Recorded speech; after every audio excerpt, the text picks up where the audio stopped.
Gente, boa noite. Muito, muito obrigada pela atenção, pelo carinho de todo mundo nessa noite. Hoje, nosso objetivo é só lançar a semente, né? Nós estamos pactuando, costurando e formalizando parcerias com a FVJ para que essa temática do enfrentamento ao tráfico de pessoas possa continuar sendo discutida aqui.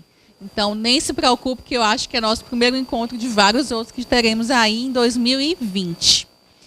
Vim, digo nem para uma palestra magna, né, mas para uma conversa magna, compartilhando um pouco da minha vivência, da minha experiência, como, claro, uma profissional que atua nesse enfrentamento ao tráfico de pessoas há quase 10 anos no Ceará, mas como uma pessoa que conheceu esse tema na faculdade, assim como vocês hoje, né? Então, tome cuidado com os temas que vocês conhecem na faculdade, porque eles podem abraçá-los assim, para o resto da vida. E foi isso que aconteceu comigo em relação ao tráfico humano, e especificamente ao tráfico internacional de mulheres para fins de exploração sexual, que foi o tema do meu TCC, né, no curso de Direito, na Faculdade Farias Brito. E no final do curso, vocês sabem como é aquele aperreio, né? Você não sabe como escrever, sobre o que escrever, e o que me chamou a atenção não foi o Código Penal, não foi o artigo 231, 231A, não foi.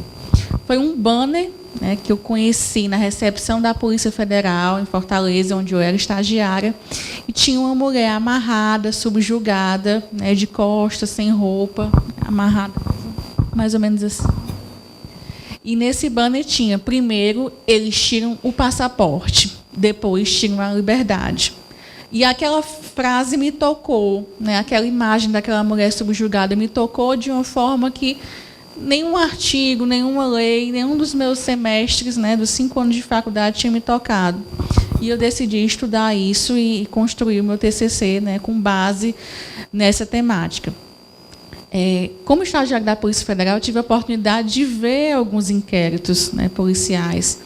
Você sabe que o estagiário é curioso, né? Folheava um inquérito aqui, ali, às vezes nem podia, mas a gente dava uma olhadinha. E eram investigações demoradas, né, investigações com dilatações de prazo, investigações que não chegavam a encontrar esses aliciadores. Gente, vitimiza mulheres, coisifica mulheres, de investigação difícil. Eu acho que eu vou estudar isso aqui. Quando eu levava para as discussões com os meus colegas de faculdade, né, você sabe que quando todo mundo está decidindo o tema, tem aquela troca, aquela ambiência. Vai fazer o quê? Não, vou fazer sobre aquilo. Não copia meu tema, não. E eu encontrei um preconceito dos meus amigos de 5 anos, dos meus colegas de classe. Mas, Olivia, você quer falar sobre o tráfico de mulheres mesmo? Mas essas mulheres, elas não são adultas? Elas, muitas vezes, não são prostitutas aqui? Elas não são profissionais do sexo? Ah, Lívia, hoje, tráfico de pessoas, ninguém é mais enganado, elas vão porque querem. E se elas vão porque querem, que elas viajem, que elas embarquem, que elas fiquem por lá. É um problema a menos. E se eu já estava com curiosidade aguçada por causa dos inquéritos policiais, por causa daquela arte da mulher, essa negativa dos meus colegas foi o essencial para eu decidir. É isso que eu vou fazer. Fiz o trabalho, defendi, deu tudo certo. E depois da defesa, eu submeti esse meu artigo científico a um prêmio do Ministério da Justiça. Esse prêmio teve repercussão nacional. À época, a faculdade divulgou essa minha foto no jornal. E eu fui convidada pela secretária de Justiça da época a implementar as políticas públicas sobre o meu tema na faculdade, né? O que foi muito desafiador. Isso eu tinha 23 anos, tinha acabado de sair da faculdade, estava com a efervescência de artigos, de leis, de doutrinas, de entrevistas na cabeça, mas implementar essas políticas públicas até hoje, né, quase 10 anos depois, ainda é muito desafiador. Então, vocês imaginem, não sei, daqui a 3 anos ou 2 anos, implementando políticas públicas em relação ao tema de pesquisa, né? Então, foi difícil, ainda é difícil, nós temos avanços a compartilhar, sim, e muitos desafios, né? Principalmente quando você fala de um crime que é muito real, mais subnotificado, mais invisível, mais complexo e multifacetado, como é o tráfico de seres humanos. E quando eu falo de tráfico, né, tem altas convenções do Código Penal, do Protocolo de Palermo, de convenções internacionais, mas simplificando, são aquelas situações onde qualquer um de nós, homens, mulheres, jovens, crianças, bebês, adolescentes, travestis, transexuais, todo mundo pode receber aquela promessa de melhor condição de vida, aquela promessa de casamento, aquela promessa de trabalho, aquela promessa de emprego, aquela promessa de fazer um check-in no lugar legal. Só que quando essa promessa ela se concretiza de uma maneira cruel. Ela se concretiza como uma exploração, uma situação de exploração. E muitas vezes exploração sexual, exploração laboral, casamento servil, adoção ilegal e remoção de órgãos. Esse tráfico, hoje, real, contemporâneo, ele não acontece mais como aconteceu em 1500. Né? Vocês sabem que a colonização do Brasil ela foi alicerçada em tráfico de seres humanos, de homens e mulheres africanos e africanas escravizados do continente africano para cá. Não existe mais aquelas amarras, aquelas correntes, aqueles cadeados. Hoje, as amarras são mais difíceis ainda de serem rompidas, porque elas se aproveitam do teu sonho, da tua esperança de melhorar. E quem é que não quer melhorar de vida? Todo mundo quer melhorar. Você pode ter um sonho de um mestrado, de um doutorado, de um curso, de um marido, de um paquera, de comprar uma roupa importada, de tomar banho numa piscina e tomar um bronze no verão europeu. São sonhos. Sonhos plurais. E todo mundo tem seu sonho. E essas redes criminosas que estão atuando não só no Ceará, em todo o Brasil, ela vai direto nesse sonho. Então, se você tem essa vontade de trabalhar no exterior, ser modelo, e, gente, é uma promessa muito recorrente que está chegando nas redes sociais das nossas meninas, dos nossos meninos também, é a promessa de modelo. Vamos fazer umas fotos, vamos tentar ver se você dá para esse ramo, se você tem talento. Vamos lá, meninos, jogador de futebol, vamos fazer um teste no time do Neymar, um teste num time famoso. Olha, você passa duas semanas, se não der certo, você volta. Quando essas meninas e esses meninos chegam nesse local, desse teste, muito bem organizado por esse suposto olheiro, é uma situação de exploração sexual, muitas vezes. Casamento servil. Aquele sonho se torna uma realidade triste.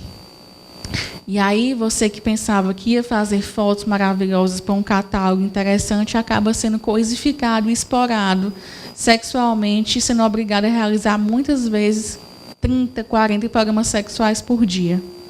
Gente, você imagina uma realidade de 30 programas sexuais por dia. Né? A coisificação, a objetificação desse homem, dessa mulher, dessa menina, e acontece. Né?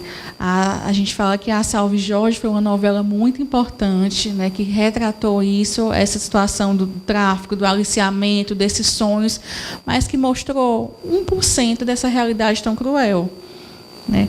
Hoje, meninas e meninos cearenses estão nessa realidade e muitas vezes não conseguem regressar. Então, por isso que é importante debater em todos os espaços, nas universidades, nas faculdades, nas escolas, nos CRAS, nos CREAS, nas igrejas, nas nossas casas, nas nossas redes sociais, para desmistificar e reafirmar que o tráfico humano existe.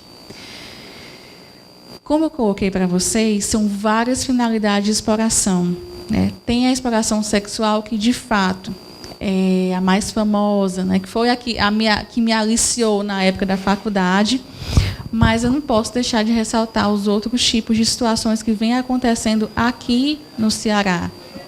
Quando eu falo em tráfico, por exemplo, para os trabalhos forçados, né? São milhares, gente, são muitos, centenas de homens que, nesse momento, estão se deslocando, não só para a região sudeste, não só para a região centro-oeste, mas para as zonas urbanas. Quando eu falava em tráfico de seres humanos para fins de trabalho forçado, muita gente lembra, é o da lavoura, né, da cana, do tomate, do café, também. Mas hoje muitos homens estão sendo aliciados ali para a construção civil, na cidade, do lado da sua casa, do lado do seu trabalho, sendo obrigados a trabalhar sem nenhum tipo de equipamento de proteção individual. 15, 16, 18 horas por dia, né, sem nenhum tipo de acesso à água, sem nenhum tipo de acesso à alimentação, sem nenhum tipo de acesso ao alojamento digno. Quando eu falo em tráfico de pessoas, eu falo também na remoção de órgãos. Ai, Lívia, remoção de órgãos, o tráfico. Uma vez eu ouvi falar, né, que estava numa festa e, de repente, a pessoa acordou numa banheira de gelo sem o rim. Isso acontece? Pode acontecer. Há relatos, sim. Mas o tráfico, ele se aproveita da tua vulnerabilidade. Então, esse traficante atual, contemporâneo, ele não vai te pegar e pegar teu rim e sair correndo. Possivelmente não. Ele vai te convencer que você vender aquele rim é a melhor sacada para a sua vida. Então, ele vai chegar assim: Lívia, tudo bom? Tenho observado sua vida, que a sua mãe está com dificuldades financeiras, você não consegue pagar a sua faculdade. Você lembra das suas aulas de biologia? Não lembro. Você sabe que tem 2 rins? Sei, lembro. Então, você sabe que vive com um, me vende o outro. Aí a Lívia: não, gente, não vou fazer isso. Meu rim, meu corpo, eu tenho medo de injeção, imagine de tirar um rim. E aí, no outro mês, o aliciador vem de novo, vê que a sua situação financeira não melhorou, que você está mais vulnerável, que você está num ambiente de violências gravíssimas, e aí oferece de novo: vamos? Aí a pessoa, muitas vezes, não tem condição de negar. E acaba se submetendo, né? E cai nessa rede, há redes fortíssimas, né? Um crime organizado, de fato, que envolve toda a rede de saúde, de transporte do órgão, de transplante. E isso acontece, sim, no Brasil. Tem uma operação muito conhecida, que é a Operação Bisturi, que em Pernambuco identificou redes fortíssimas de tráfico de órgãos. Quando eu falo também na adoção, é uma realidade, sim. Quantos meninos e meninas não saíram e não saem ainda do interior do estado, passam por aquela famosa adoção à brasileira, sem nenhum tipo de documentação, sem nenhum tipo de processo, e são levados para outros países, né? Hoje em dia, nós estamos atendendo situações de crianças cearenses que nos anos 80 foram para a França. Foram sem nenhum tipo de processo legal garantido. E muitas vezes, essas redes de tráfico estão vindo à tona agora, anos e anos depois. Os meninos, com essa promessa do jogador de futebol, muito forte. Gente, eu já dei palestras em vários municípios do estado, e é recorrente, né? Com esses avanços das redes sociais, nós vemos que a comunicação melhorou, você pode estar reduzindo distâncias de uma maneira nunca antes vistas, né? E isso é incrível. Mas também essas falsas promessas se proliferaram de uma maneira muito séria, muito rápida e muito cruel, né? Hoje em dia, quase todo mundo tem uma lan house, às vezes não tem um celular, mas tem o acesso à internet. E aí, de repente, chega um e-mail, chega um fake no teu Facebook. Eu vi que você está postando fotos de Copa, de jogador. Vamos ali, você tem aptidão, vamos conhecer, vamos fazer teste. Olha, se não der certo, volta. E esses meninos estão indo, né? Nós atendemos uma situação de um menino na Copa, aqui, já tem um tempo, que ele veio do interior do estado até Fortaleza com essa promessa de conhecer a seleção brasileira, né, aqui. Quando chegou em Fortaleza, ele foi explorado num restaurante, trabalhou muitas horas lá. Ele não podia comer, ele não podia dormir, ele tinha que ficar lavando essa louça e limpando esse restaurante com essa promessa do sonho de jogador de futebol.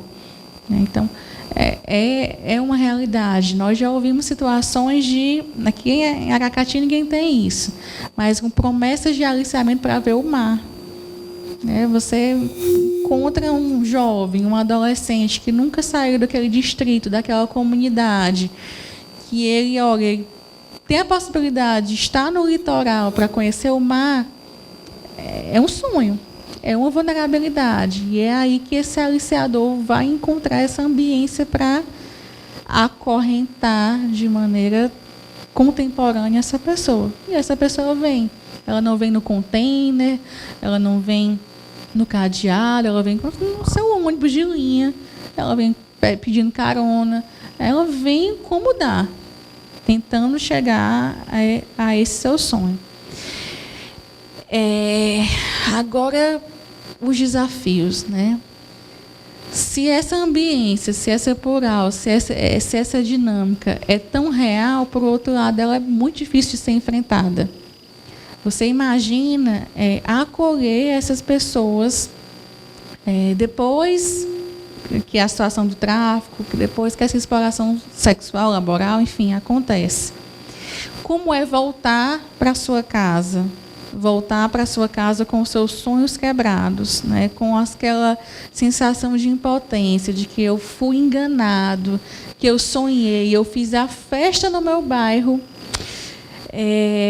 garantindo para os meus vizinhos, para os meus amigos, que aquele gringo maravilhoso ali ia ser o meu príncipe encantado, que ele ia ser o príncipe encantado, o louro, alto, forte, dos olhos azuis, que eu ouvi a minha infância toda, que eu ia casar, que eu ia dar certo, e hoje eu volto com os meus sonhos no chão, eu volto com a rotina de exploração sexual, eu volto, e aí mais um caso real para vocês, é que nós atendemos de uma cearense que retornou da Holanda, com essa promessa do príncipe encantado, e ela foi explorada sexualmente diversas vezes, né? Esse príncipe, na verdade, foi o seu maior algoz.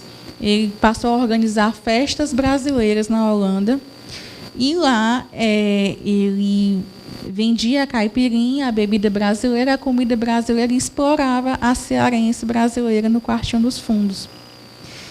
E aquela situação de, não, ele é meu príncipe, ele me tirou de uma situação de pobreza, ele me deu uma esperança, ele conquistou a minha família, ele deu a reforma da cozinha da minha mãe. Então, assim, até a família já estava, olha, que legal, parece que é um bom rapaz, um bom moço, ajeitou aqui a nossa casinha. Vá, aqui no Ceará não tem homem desse jeito, não, já deu um alento para a nossa família, você passeou, você vai passear, você vai andar de avião, minha filha, vá. É uma oportunidade. E, às vezes, essas famílias também caem nesse conto da carochinha, com essas falsas promessas e essas quase que esmolas, né? E, dependendo da situação de vulnerabilidade que está essa família, uma ajudinha em euro, uma ajudinha em dólar, faz toda a diferença no final do mês.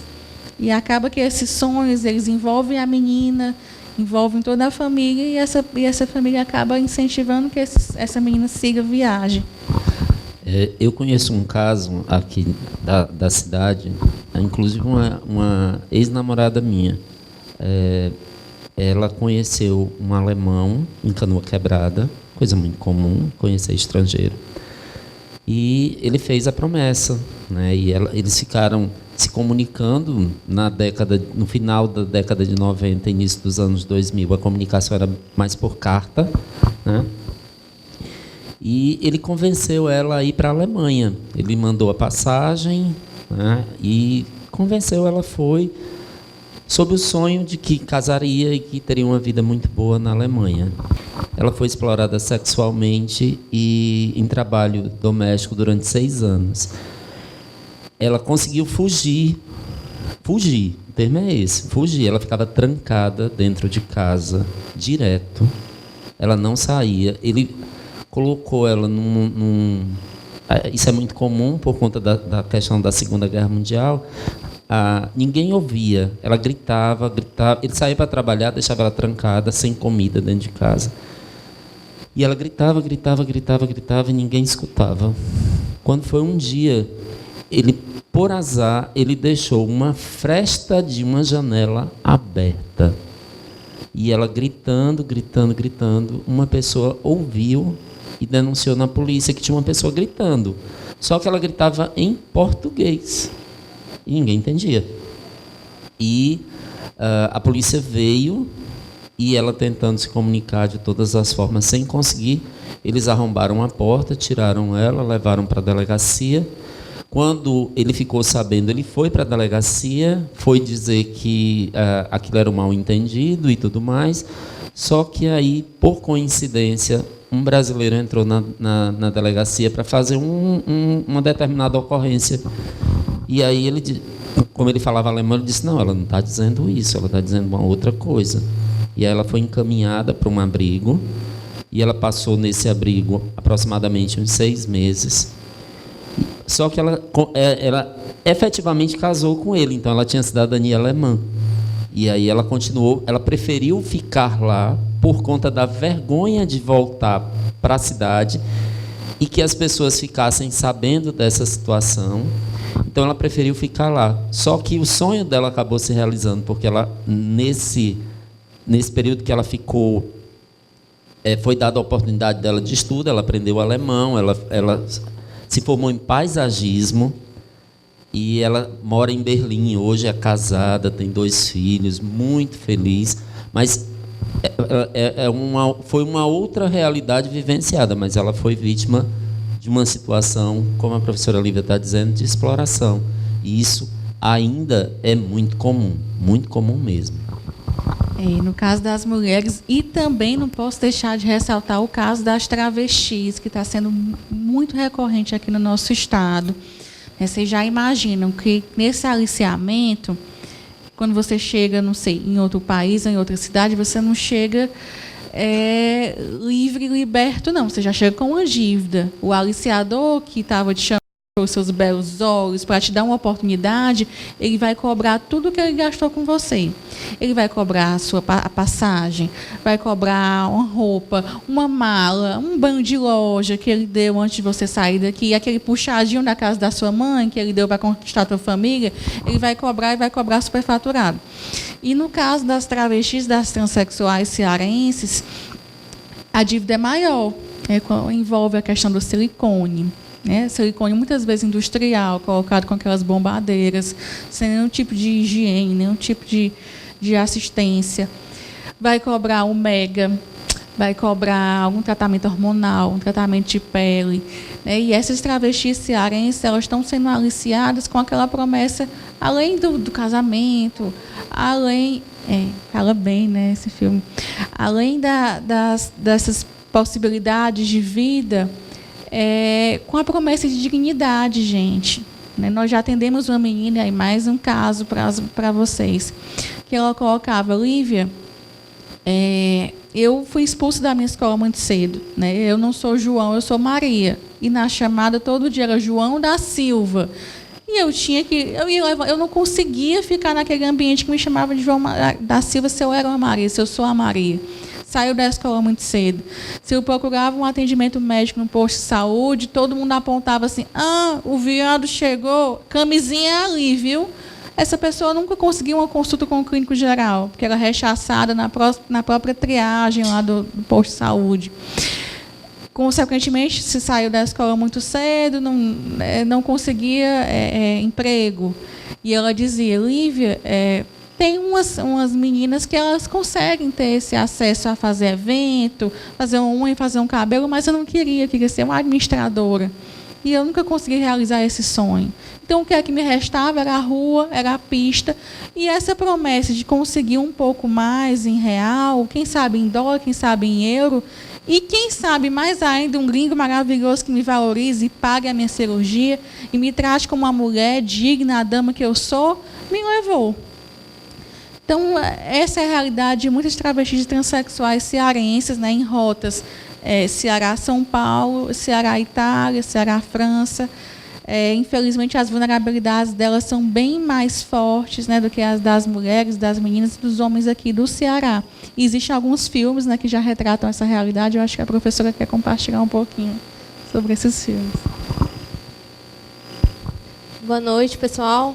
Me chamo Fernanda, sou coordenadora do curso de Serviço Social, e ela estava falando aqui sobre a questão do tráfico com travestis, e me veio à mente o documentário, inclusive cearense, de alunos da UFC, da Universidade Federal, chamou Voo das Borboletas. Então, muito interessante, o pessoal do direito, do serviço social, ele vai retratar essa realidade das travestis, né, de Fortaleza, que foram traficadas, né? Algumas rotas de tráfico, como Holanda, França, né? É muito interessante. Mas, diante da fala tanto do professor Douglas como da Lívia, me veio na mente alguns mitos sobre essa temática. Né, que existe muitos mitos. Nós que trabalhamos, né, assistentes sociais, que trabalhamos, né, em diversos espaços socioocupacionais e que atendemos primeiramente diário. Eu, por exemplo, eu sou assistente social de escola. Teve caso de tráfico na escola que eu trabalho. Né? Tem assistente social no CRAS que diariamente trabalha com essas temáticas. E aí tem alguns mitos que eu gostaria de ressaltar, talvez a Lívia pode até ajudar. Um é que o tráfico não é somente aquelas brasileiras que vai para fora. Né? Não é somente o tráfico externo, existe tráfico. O Brasil hoje é rota de tráfico. Né? Eu sou do estado, vocês podem ver meu sotaque, eu sou do Mato Grosso do Sul. Né? Um estado agropecuário, que é uma rota de tráfico. Né? A questão das usinas, né? A questão do gado, dos grandes frigoríficos que trazem trabalhadores do Nordeste, de outros estados, para o nosso estado. E aí são traficados e trabalham. Então, assim, é muito interessante desmistificar somente a novela Salve Jorge, exatamente. Retratou, acho que todo mundo lembra a questão do tráfico. Bacana, trouxe à luz, né? Desvelou a questão para muitos, porque a novela ainda no Brasil tem um alcance muito grande.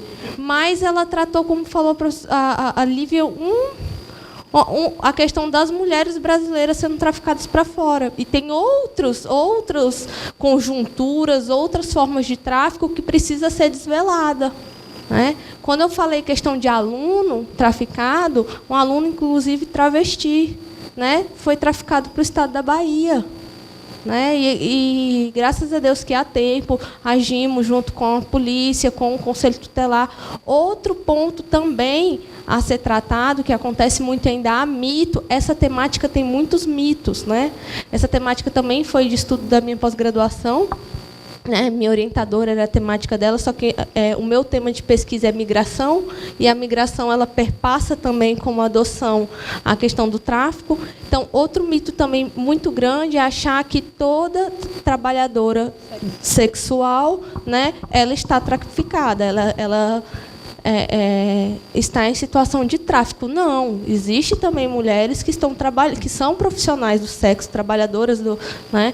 E então, assim, tem muitos mitos que nós, enquanto sociedade, não só profissionais, não só eu, assistente social, não só vocês, estagiários ou profissionais, mas nós, enquanto sociedade civil, precisamos desmistificar para poder trabalhar em ação conjunta. Né? A Lívia me trouxe que ela fez estágio na Polícia Federal, né? E também me chamou muita atenção, eu ainda fazia faculdade nessa época, e aí eu estou falando de 10 anos atrás também, que essa temática ela é recente, em 2016 vem a legislação, né? Vem protocolos, mas vem a legislação. E, só para encerrar, essa me chamou muita atenção eu chegar na Polícia Federal e eu perceber que tinha uma situação, eu fui tirar o meu passaporte.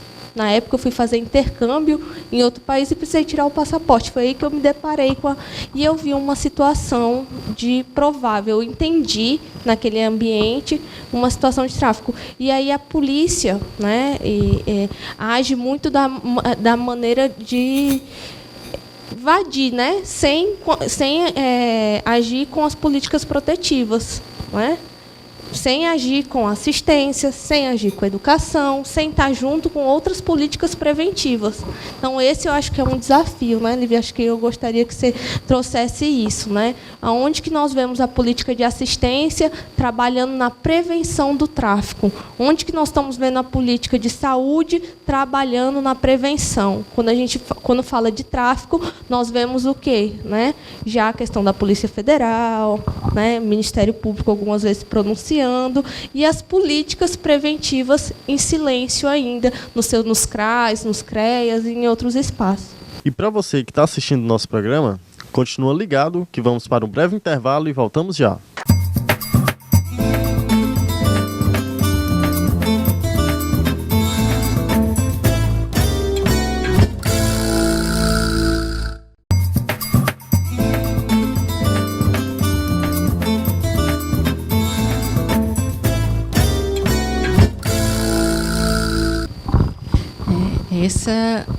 Essa complexidade do tráfico demanda, sim, ações conjuntas e articuladas para esse enfrentamento. Aí, o enfrentamento que compreende a prevenção, a atenção às vítimas e a repressão. Quando nós falamos de tráfico, de fato, a repressão com ações de Interpol, Polícia Federal, principalmente em relação ao tráfico internacional, tem aquela repercussão maior, aquele glamour, aquela audiência, aquele ibope da novela das 8, chama essa atenção. Mas nós que estamos nesse enfrentamento já há vários anos, tentamos fortalecer esse viés da prevenção em qualquer espaço. Se você tem 10 minutos, nós podemos construir estratégias de prevenção nesses 10 minutos. Se nós temos uma tarde para um cine-debate com adolescentes em uma escola, nós procuramos também construir esse conhecimento durante esses momentos de debate, de trocas. Agora, é muito difícil. Quando você fala em tráfico, você fala de pessoas em situação de vulnerabilidade, você fala em profissionais do sexo, você fala em migração, você fala em pessoas que pensam em melhorar de vida, e muitas vezes as portas não se abrem para esse tema.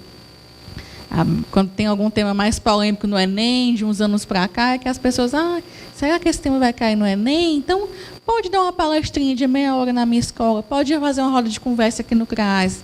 Então, algumas coisas estão sendo desmistificadas de alguns anos para cá. Mas é um tema que ainda encontra muita dificuldade para que essa prevenção possa, de fato, possa florescer e fortalecer as nossas redes locais. Por que eu falo em rede local? Porque isso não apenas o núcleo de enfrentamento ao tráfico de pessoas, que é esse espacinho pequeno que eu represento no momento, vai conseguir combater toda essa situação internacional, gente.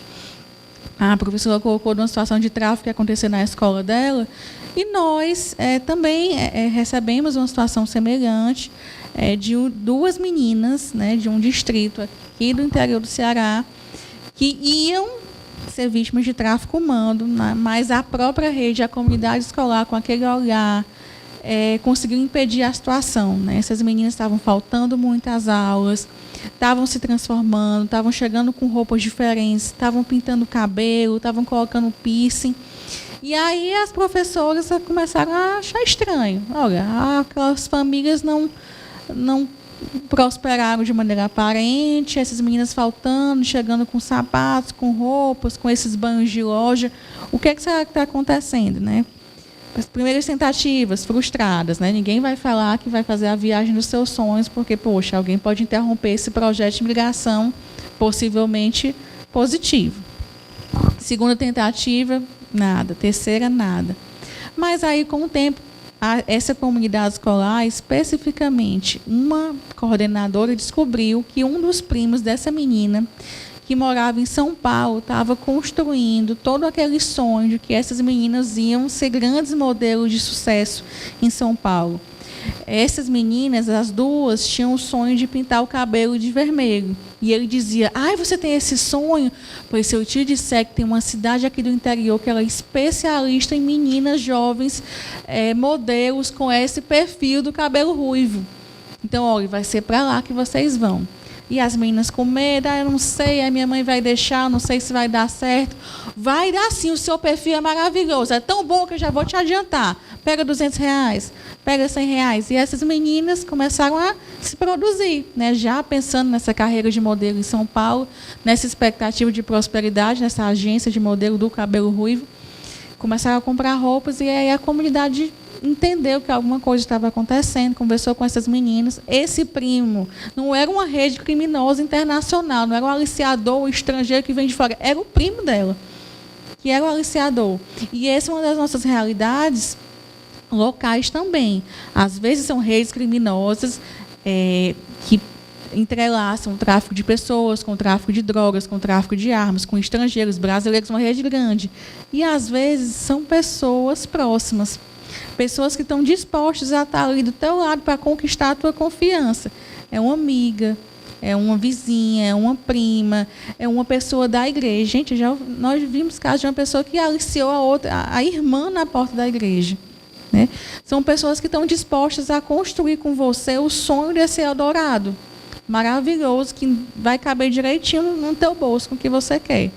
Então, às vezes, quando chega uma pessoa do nada, prometendo, vocês desconfiam. Vixe, não sei nem quem é esse doido aí que chegou me oferecendo. Mas se chega uma prima, uma vizinha, uma amiga, uma pessoa que já deu certo, que tem um Facebook legal para mostrar, que tem uma foto de um carro, que tem uma foto de uma casa reformada, olha, eu consegui, eu venci, vamos comigo, eu te ajudo. Isso facilita muito os caminhos, né, para esses aliciamentos aqui.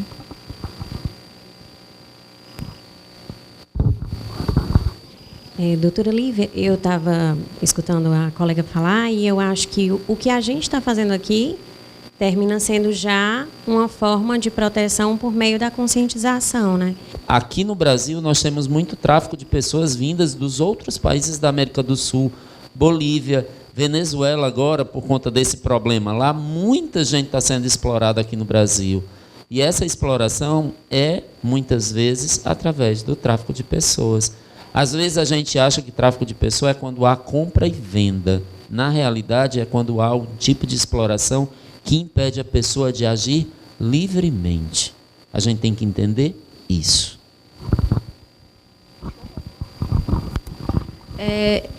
Escutando um pouco os colegas falarem, eu me lembrei, inclusive, da conversa que, né, a Lívia e eu tivemos agora há pouco, porque, além dessa questão do vender e destruir o sonho, você tira a humanidade da pessoa. É um crime que tira a humanidade da pessoa, tira o direito dela ser humano. E eu vou repetir a frase que eu falei para a Lívia. Nós, como seres humanos, nós temos o direito de errar, de fazer uma escolha errada. Isso é próprio do ser humano. Imagine só uma menina, um rapaz, um jovem que não tem maturidade ainda para ter a dimensão das consequências das suas escolhas e das suas decisões e fez uma escolha errada, acreditou na pessoa errada, construiu todo o seu futuro numa crença, fez essa escolha e foi tirado dela por esses criminosos que não têm, em regra geral, aquele tipo que nós conseguimos. No Brasil, nós temos um biotipo e um tipo de bandido. Nós temos uma ilusão do bandido. É como se o bandido tivesse uma forma. E esse tipo de crime, o bandido não parece com o bandido. Ele não tem cara, ele não tem endereço de bandido, ele não tem profissão de bandido. Às vezes ele tem uma profissão regular para dar seriedade à rede que ele integra. Então, quando esse crime acontece e fisga aquela pessoa, você tira o direito da pessoa de errar e o direito do retorno. Porque, como eu falava para a Lívia, às vezes a pessoa, com essa rede de apoio, com todo esse trabalho, consegue retornar fisicamente para o seu lugar, para o seu ambiente. Mas, e ela, como ser humano, vai conseguir retornar? Então, é tirado o direito de errar e é tirado o direito de se reconstruir, muitas vezes. Às vezes a pessoa está aqui com a gente, mas ela não é mais aquela pessoa. Então, feliz, como no caso da ex-namorada do Douglas, que consegue refazer o caminho. Mas, em regra geral, essa é uma exceção. Né? Não é a regra, essa é uma exceção. Então, nós temos no nosso meio, e com certeza a Lívia atende muito dessas pessoas, que não conseguiram e não estão conseguindo refazer esse caminho, não estão tendo o direito do retorno, justamente porque nós não temos essa cultura de perceber que o outro também precisa, às vezes, se reconstruir e tem o direito de fazer escolhas erradas e que foi vítima, e enxergar a pessoa como vítima e não como criminosa. E perceber, nós temos aqui pessoas de vários cursos, e nesse ambiente acadêmico a gente perceber e tentar sair do senso comum. Eu falo muito isso em sala de aula.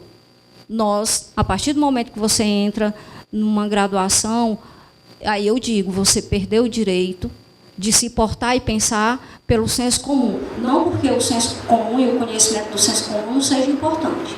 Ele é importantíssimo.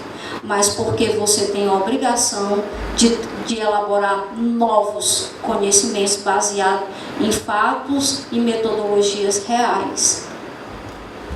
Para a gente tentar concluir, uma das principais mensagens: todos nós podemos ser vítimas de tráfico de pessoas.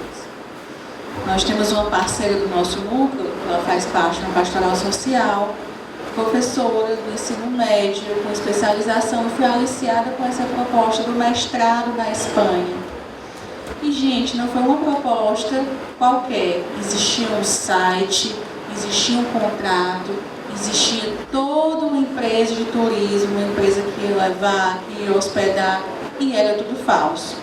No caso dela, não foi uma situação de exploração sexual, uma situação de exploração laboral. Ela tinha que ficar panfletando várias horas no frio, até cumprir a meta de entregar X panfletos por dia. Poderia ter sido qualquer um de nós, que temos esse sonho da pós-graduação do exterior. Recebemos uma situação também de uma promessa com um profissional de logística. Muitas pessoas falam, mas são só as prostitutas, as profissionais do sexo, a minha profissão não tem nada a ver com isso. Tem grupos no Facebook com promessa de trabalho, com essa situação de vir trabalhar com logística em São Paulo ganhando R$3.000. A pessoa chega lá, exploração sexual. Outro tipo de promessa muito forte que nós temos encontrado é essa situação do sonho cultural dos jovens, né? Da banda lá de K-pop, né? Dos coreanos, que está fazendo super sucesso hoje em dia. Todo mundo tem seu ídolo, né? A Ivete Sangalo, Cláudia Leite e tal, mas hoje a febre são esses coreanos. E jovens do Ceará estão saindo, gente, para outros países, inclusive para a Coreia do Sul. E aqui, com essas promessas de vir conhecer a banda, venha participar. Tem uma academia faz a dança. Pois é, não sabia que tinha aqui em Aracati não, mas nós já recebemos alguns casos nesse sentido, dessas meninas que estão retornando depois de situação de tráfico, de situação sexual muito sérias. E aí, não sei se vocês querem compartilhar mais alguma coisa em relação a isso. Tem 2 agora que foram presos por estupro. Uma dessas bandas mais importantes lá da Coreia. Pois é. Essa semana é importante a gente saber dessa situação. Como eu sou professora de Direito Internacional e todo mundo acha que a minha disciplina não tem nenhuma aplicabilidade, então, no Ministério da Justiça tem duas abas, né? Tem de cooperação internacional, de aspectos civis e de aspectos penais. E vocês podem ter acesso a várias atuações do Ministério da Justiça. E quando a gente pensa hoje em globalização e a gente percebe que o direito, né, ele tutela as relações sociais, cada vez mais a gente tem a atuação do direito internacional.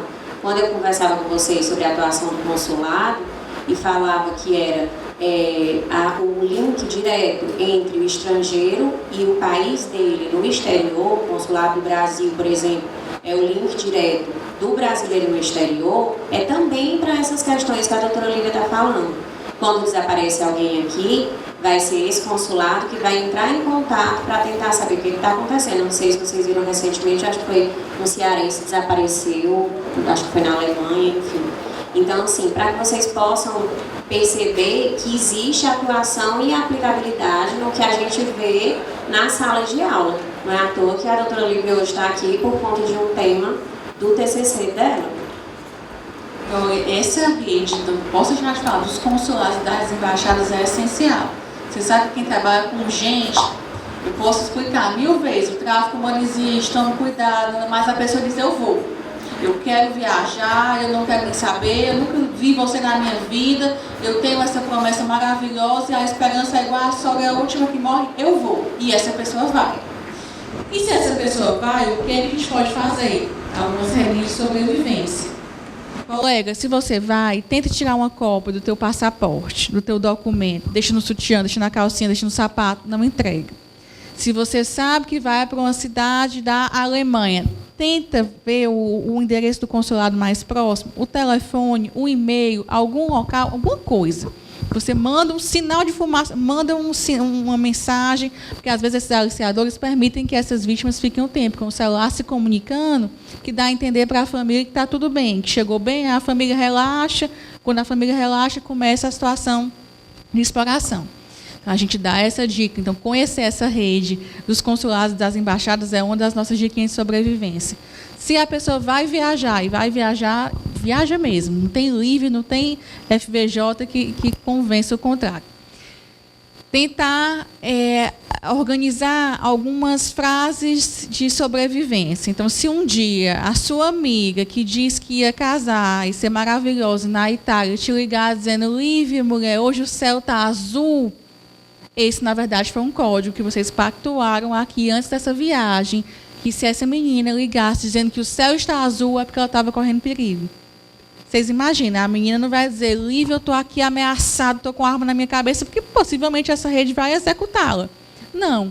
Ela criou um plano B, um plano C, um plano D, e com essa frasezinha-chave, essa frasezinha de sobrevivência, já foi possível salvar a vida de muitas pessoas. Aí essa amiga que ouviu essa frase, que não era o céu está azul, era hoje está chovendo muito, acionou a rede local e aí iniciou uma investigação bem complexa, com a questão da passagem, das comunicações telefônicas, dos e-mails que a menina tinha trocado com essa rede, conseguiram localizar ela em outro país. Então, são estratégias de sobrevivência que podem salvar vidas, né? E essa de conhecer a rede do Ministério das Relações Exteriores, do Ministério da Justiça, consulados, embaixadas, tem salvo muitas vidas no Brasil, sim. Então, a disciplina de direito internacional faz toda a diferença para quem faz direito e para quem não faz.